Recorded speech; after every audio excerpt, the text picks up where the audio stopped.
cugini macedoni residenti a Conegliano e Susegana espulsi dall'Italia erano sostenitori della Jihad e in contatto con reclutatori dell'ISIS, operazione antiterrorismo condotta dalla Digos.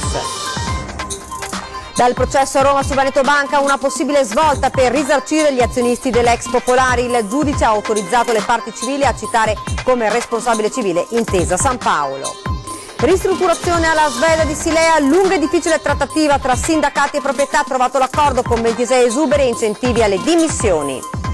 La denuncia di alcuni cittadini di Canizzano per le continue razzie, l'ultima ieri sera, un furto in casa sicuramente pianificato da acrobati dello scasso. Il rilancio della Benetton confermato oggi dal patron Luciano con la nuova avventura di fabbrica per il gruppo di Ponzano, un futuro nuovi manager cresciuti all'interno dell'azienda. Intanto Oliviero Toscani torna col sorriso sulla polemica, è diventato un tormentone, ho sdoganato i veneti ubriaconi, pretendo la cittadinanza. Per colpa di uno scavo in via Zermanese, numerose vie di Mogliano Veneto sono rimaste senza illuminazione per tutta la notte, l'incidente mentre era in consiglio si parlava di illuminazione pubblica. Buonasera e ben ritrovati da Treviso, lo avete sentito dai titoli, terrorismo, in primo piano l'espulsione dall'Italia di 2 soggetti ritenuti potenzialmente pericolosi, 2 macedoni che abitavano tra Conegliano e Susegana. Vediamo. Radicalizzati al punto da essere pronti a partire per la Siria per combattere nelle file dell'ISIS, le Digos di Venezia e Treviso hanno imbarcato ieri sera alle 19 su un volo per la Macedonia 2 fratelli di 46 e 44 anni, originari di Boroec, residenti rispettivamente a Susegana e Conegliano, dopo che il ministro dell'Interno Marco Minniti ne ha firmato l'espulsione dall'Italia.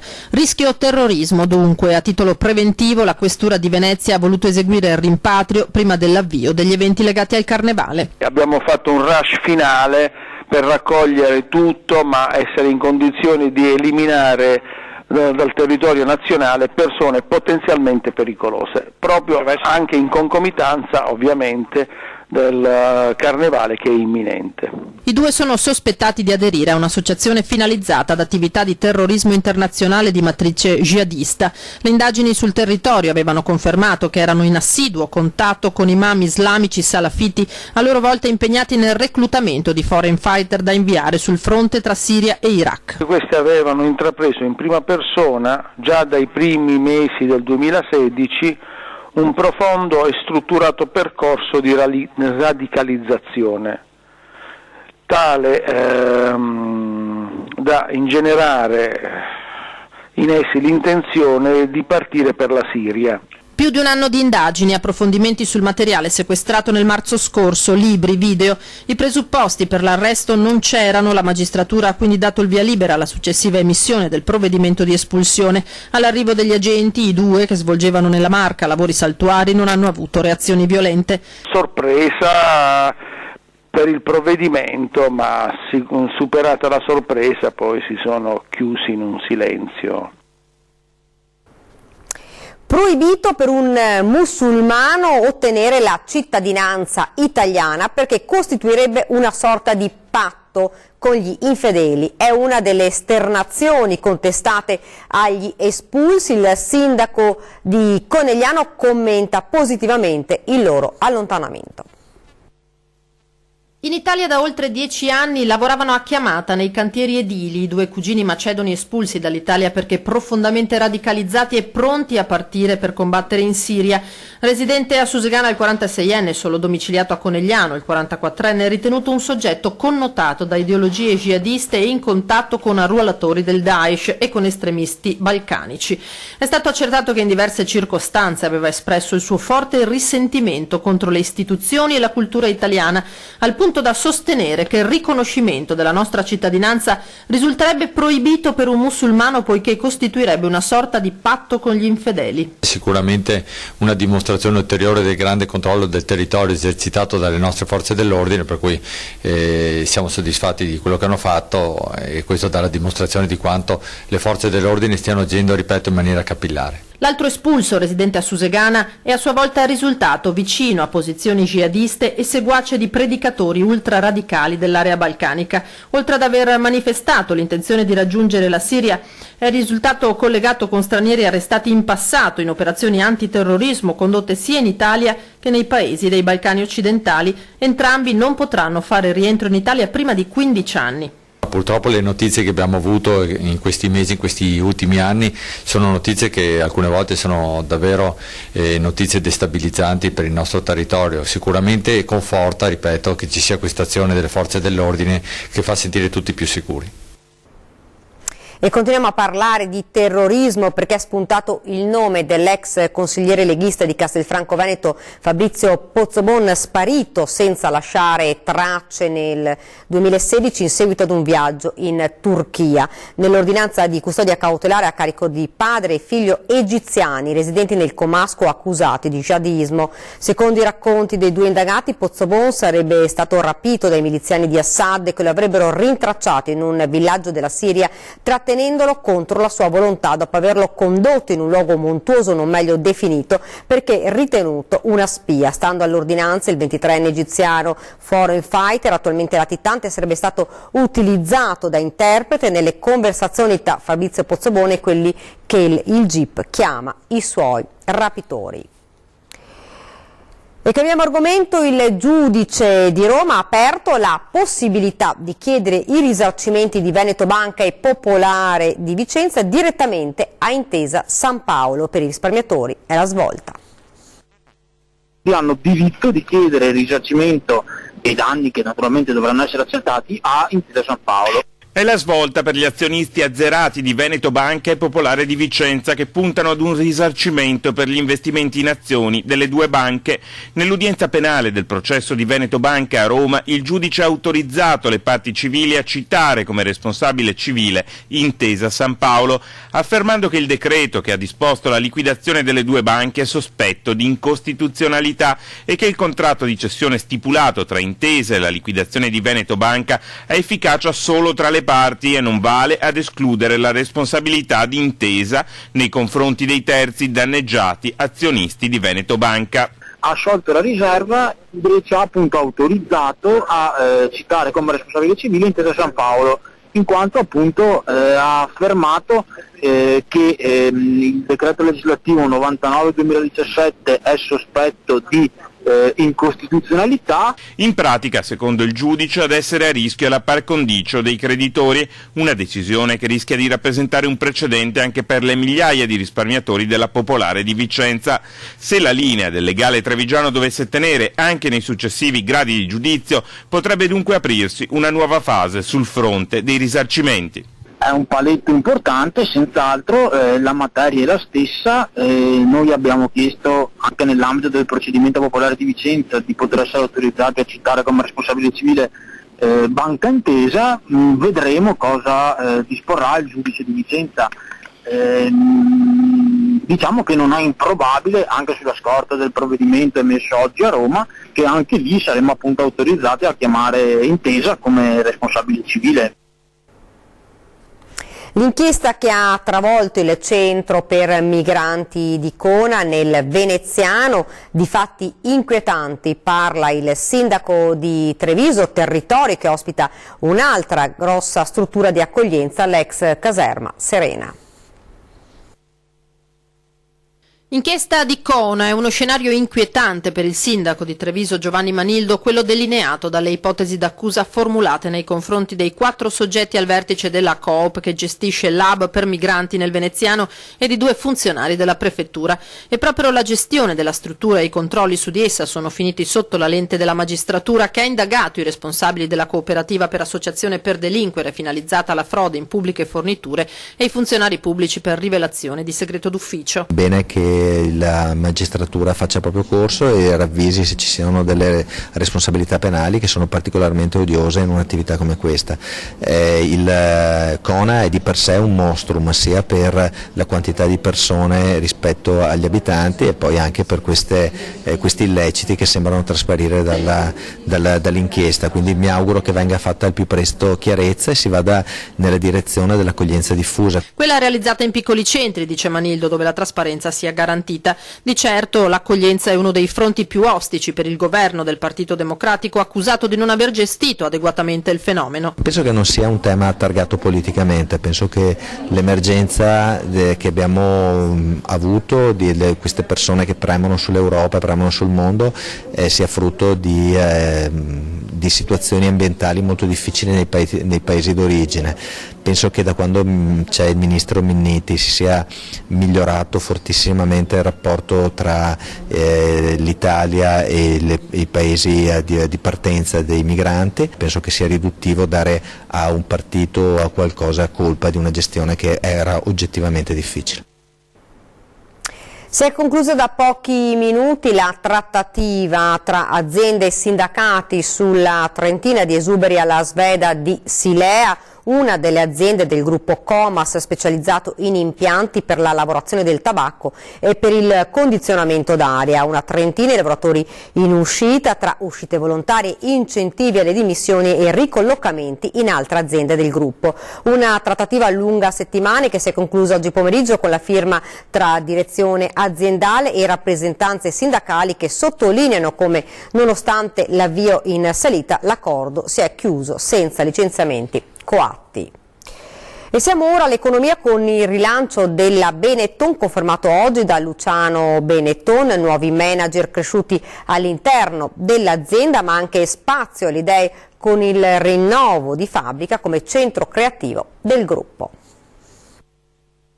Stavo meglio prima che non avevo sti problemi, però fa parte del gioco e poi l'azienda ha anche il mio nome, per cui... Commenta così Luciano Benetton il suo ritorno alla guida della storica azienda di Ponzano. Un avvicinamento con tempi lunghi nella speranza di ottenere il prima possibile risultati concreti. Stiamo lavorando e bisognerà aspettare un anno. Ritorneremo al livello che ci spetta, che auspichiamo, che meritiamo e diciamo che la pausa di riflessione che abbiamo fatto con i manager è finita, cioè praticamente ritorno io come rappresentante della famiglia assieme a dei bravi manager. Una rivoluzione che ha coinvolto anche Fabbrica, che tornerà ad essere il centro creativo del gruppo. La presentazione oggi pomeriggio di quello che sarà un vero e proprio circo, dove ci sarà spazio per nuove idee e innovazioni. Questo posto si chiama Fabbrica, in più si chiama Fabbrica Circo, avete sentito questo parola, il circo Fabbrica, 7 su 7 per 24 per 52 settimane. Cioè questo è quello che noi immaginiamo, di avere un posto sempre attivo. Un ritorno, quello del fotografo, voluto fortemente da Benetton e descritto così da Toscani. Quando racconto di qualcosa a Luciano Benetton, ti guarda, e quando comincia a sentire qualcosa che è giusto, gli vengono gli occhi, avete letto i gufi? Gli vengono come gli occhiali, no? Sì? Non dice mai è bello, è buono, è bravo, è perfetto, lui è un marziano. Inevitabile al termine della presentazione di Fabbrica Circus il commento di Oliviero Toscani sull'eterna disputa con i veneti che ha definito ubriaconi. Ha fatto pace con i trevigiani e con i veneti? Ma sono loro? Ma no, ma c'è qualcuno che non ha il senso degli humor, ma io pace da sempre, figuriamoci. Però quella cosa degli ubriaconi ha fatto molto fastidio qui. Comunque ragazzi c'è una sentenza della Cassazione che mi ha dato ragione, lamentatevi col giudice, non a me. Scusate, basta, piantatela lì, c'è una sentenza, quindi siete così con sentenza ufficiale e dovete ringraziarmi così almeno vi ho sdoganato. Senta, anzi vorrei un monumento, vorrei la cittadinanza onoraria veneta. dalla Lega. La Lega, se avesse un po' di humor, purtroppo non ce l'ha, se avesse un po' di humor mi darebbe la cittadinanza onoraria. Da abile comunicatore qual è, Oliviero Toscani chiude così, chiedendo di fatto di far parte del popolo di ubriaconi, la polemica infinita con i veneti. E lo fa al suo rientro ufficiale in questa terra, proponendo il circo di Fabbrica, manco a dirlo, come alternativa al bere. Frequenteranno Fabbrica, sarà un posto, si frequenta, invece di andare al bar si viene qua. E l'illusionista? L'illusionista, no, ci saranno anche quelli, ma inviteremo il mondo qui. Un'operazione creativo-mediatica con Toscani grande domatore della comunicazione. Lei pensa che i veneti sappiano comunicare o devono imparare molto ancora? No, sicuro? Beh, è logico che sanno comunicare, madonna. Divertenti, i veneti sono divertenti, sono estremi. Insomma, dai. Queste domande, sti veneti, mi domandi dei siciliani. La differenza tra siciliani e veneti allora? Che loro sono al sud, voi al nord. Devo dire una cosa, loro grondano di sangue nella loro ironia, no? Voi siete, grazie anche all'etilismo antico, etilismo atavico, siete più leggeri, siete più divertenti, i veneti si ridono molto di più che nel sud. No, ma è vero, ma non solamente i veneti, se lei va in paesi scandinavi, sono tristi così, seri come voi, se i comandi, poi alla sera diventate divertenti. È vero che i veneti sono divertenti.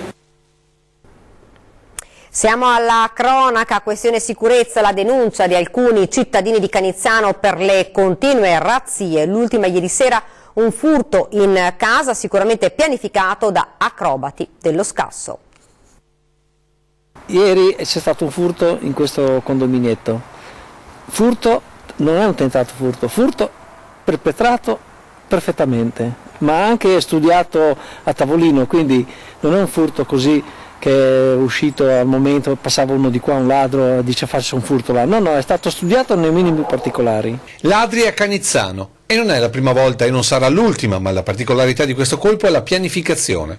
A sottolinearla i cittadini del quartiere, una pianificazione che indica come sopralluoghi, appostamenti e verifiche da parte dei malviventi vengano fatte sistematicamente senza che nessuno intervenga. Qua siamo in via San Vitale, 15 giorni fa, qui avanti, 400 metri, c'è stato un furto in una casa dove hanno fatto un disastro.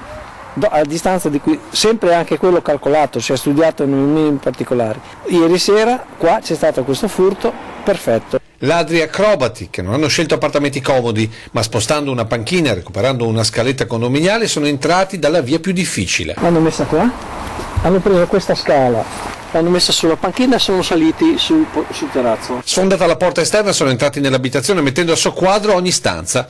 E tutto tra le 6 e le 7 di sera in un condominio che guarda il centro della frazione, segno che i ladri sapevano di poter agire indisturbati. Quartiere dimenticato, secondo le opposizioni in comune. Sono stati stanziati 14 milioni di euro per il famigerato bando delle periferie, ma io me lo sono letto e qui a Canizzano non è stato stanziato un euro. Ed ora ci fermiamo per una piccola pausa pubblicitaria.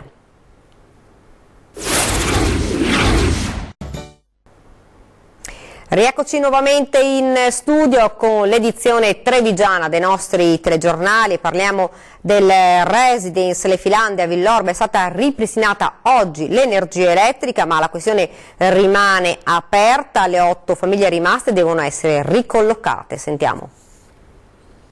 Oggi pomeriggio la cooperativa ha effettuato il pagamento a favore dell'Enel che garantirà la riattivazione dell'energia elettrica. Questa è la buona notizia per le 8 famiglie che da 4 giorni vivono al freddo e senza luce nei locali del Residence Le Filandee di Villorba. Una soluzione ad un problema immediato per una situazione che, con la chiusura del progetto regionale, non può però più continuare. Infatti dai 38 nuclei assistiti, una trentina erano già stati presi in carico a fine anno dai rispettivi comuni. Rimangono invece le 8 famiglie con un impegno. C'è un impegno reciproco che nel giro di 3 mesi la soluzione deve essere però trovata in accordo con i vari comuni ove queste persone risiedono. Un progetto finanziato dalla Regione, di fatto concluso con un fallimento e probabilmente anche con qualche risvolto giudiziario, come ad esempio il rapporto tra cubatura dei locali e persone ospitate, per il quale era stata chiamata in causa l'ULSS. L'ULSS ha un ruolo in questa vicenda molto marginale, nel senso che questo è un progetto della Regione Veneto con la cooperativa Bramasole. L'ULSS ha provveduto in fase iniziale a dare l'abitabilità a residence secondo le norme che regolano la concessione dell'abitabilità e poi non aveva più alcun altro ruolo. Ecco, senta, però dicono troppa gente all'interno di queste stanze. Sì, questo era legato ad un contratto fra gli utenti e la cooperativa Bramasole, la quale è responsabile dell'utilizzo degli spazi. Una buona idea secondo l'USL, però gestita male. Il progetto è stato pensato per essere un buon progetto, probabilmente però in fase di attuazione non sono state usate tutte quelle accortezze e quelle attenzioni da parte della cooperativa che ha gestito questo progetto per far sì che sviluppasse tutte le potenzialità necessarie.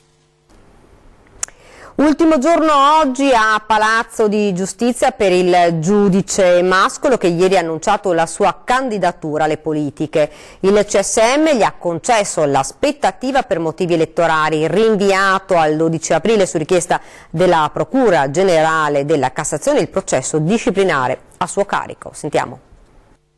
Il plenum del CSM ha concesso all'unanimità questa mattina l'aspettativa per motivi elettorali ad Angelo Mascolo, il giudice del Tribunale di Treviso salito alle cronache la scorsa primavera per il suo proposito di armarsi e da ieri per l'annuncio della candidatura alle politiche nelle file di Noi con l'Italia. È una presa d'atto più che una concessione di aspettativa, non è, essendoci il diritto di tutti di concorrere alle elezioni, è una presa d'atto più che una... E infatti si devono riunire in questi giorni per altre candidature. Oggi per lui ultimo giorno dunque a Palazzo di Giustizia prima di affrontare la sfida elettorale. Ancora non è chiaro se per Camera o Senato e in che collegio. Il GIP, più volte discusso per le sue decisioni così come per le sue esternazioni, è convinto che i magistrati che si danno alla politica possano offrire un contributo importante alla crescita del Paese. Io penso che tutti noi cerchiamo di fare del nostro meglio, non mi sento, poi si criticano i singoli provvedimenti che vengono fatti, ma io penso che siamo a un livello culturale abbastanza buono, quindi siamo gente che può dare una mano, insomma, volendo. Solo Scaramanti risponde infine quando gli si chiede quali interventi vorrebbe attuare da eletto. Ampio il discorso sulla revisione della legge sulla legittima difesa, ma su un aspetto ha già le idee chiare. Quello che vieterei subito sarebbe la costituzione di parte civile o la richiesta di danni civili da parte di coloro che, avendo commesso un reato, in qualche modo subiscono un danno. Il famoso detto "te la sei cercata" è un detto, diciamo, piuttosto volgare, ma secondo me non sarebbe male. Un esercito di lavoratori precari, invisibili ma fondamentali per i tribunali sono i tirocinanti della giustizia che lanciano un allarme per il loro futuro di nuovo in bilico. I tirocinanti della giustizia protestano davanti al tribunale, sono senza lavoro un'altra volta, aspettano per l'ennesima volta il rinnovo del contratto per il 2018 e devono ancora percepire 2 stipendi dell'anno scorso. Questi precari della giustizia sono 1500 in Italia, 70 in Veneto e una decina solo nel Tribunale di Treviso. I tirocinanti della giustizia esistono dal 2010, 400 euro al mese per 40-50 ore di lavoro mensili, formati per poter lavorare e precari da 8 anni. Senza di loro le cancellerie dei tribunali, già alle prese con carenze di organico del 30%, sarebbero al collasso. Ci mancano i mesi di dicembre e di febbraio. E questo perché a fine anno l'amministrazione azzera i fondi, di conseguenza la Corte d'Appello a gennaio si trova senza fondi per farci i nostri bonifici, oltre al fatto che siamo a casa e non sappiamo se e quando rientreremo. Siamo in una situazione in cui, pur avendo il Ministero un bisogno disperato di noi, non riesce a trovare alcuna soluzione. La Giunta regionale del Veneto aveva annunciato uno stanziamento di fondi europei per creare una squadra di 160 persone tra i disoccupati e lavoratori in mobilità per aiutare i tribunali, ma per ora nessuna risposta. Dalla regione dicono che il ministero è stato interpellato e che sono in attesa di una risposta. Nessuno ci ha dato al momento nessuna certezza e stabilizzazione. Per colpa di uno scavo in via Zermanese, numerose vie di Mogliano Veneto sono rimaste senza illuminazione per tutta la notte. Vediamo.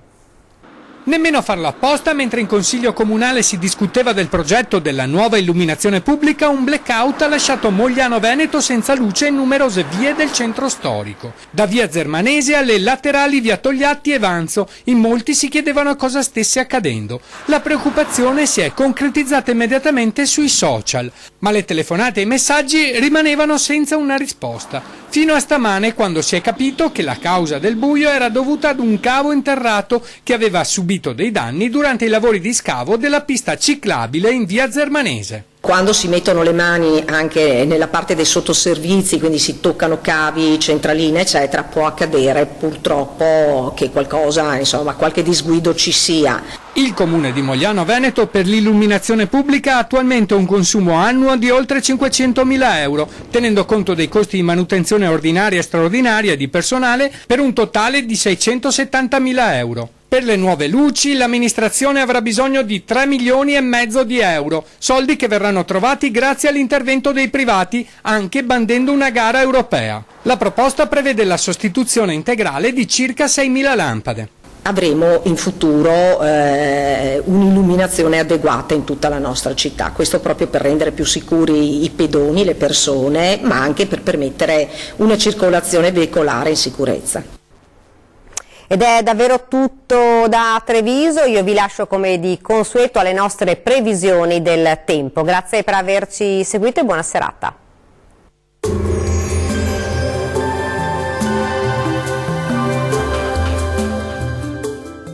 Vacil Frutta, Adriatica, la Valle dei Sapori, un nuovo mondo alimentare. Avacil di Breda, Treviso.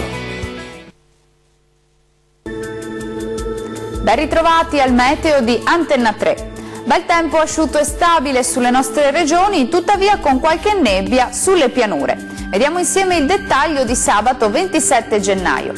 Sul Veneto giornata all'insegna del tempo stabile, sarà anche piuttosto soleggiato con il cielo che si presenterà poco o parzialmente nuvoloso, possibili soltanto locali addensamenti ma senza altri fenomeni degni di nota. Le temperature massime saranno comprese tra 10 e 13 gradi, i valori minimi tra 2 e 7 gradi circa. Spostiamoci ora a vedere che tempo farà sul Friuli Venezia Giulia. Giornata un po' grigia sulla nostra regione, locali foschie mattutine su Goriziano e Triestino, ma migliora presto. Cielo parzialmente nuvoloso sui restanti settori ma senza altre conseguenze. Le temperature massime saranno comprese tra 10 e 12 gradi, minime tra 4 e 10 gradi circa. Concludiamo infine con uno sguardo alla situazione del Trentino Alto Adige. Bella giornata all'insegna del tempo asciutto e stabile anche sulla nostra regione, dove sarà piuttosto soleggiato, possibili soltanto locali foschie sulle vallate dell'Alto Adige, cielo poco o parzialmente nuvoloso altrove. Temperature massime tra 5 e 10 gradi, minime tra 1 e 3 gradi. Il mare sarà poco mosso sulle coste e mosso al largo, i venti deboli da est sulle zone costiere e moderati al largo. Dal meteo è tutto, arrivederci!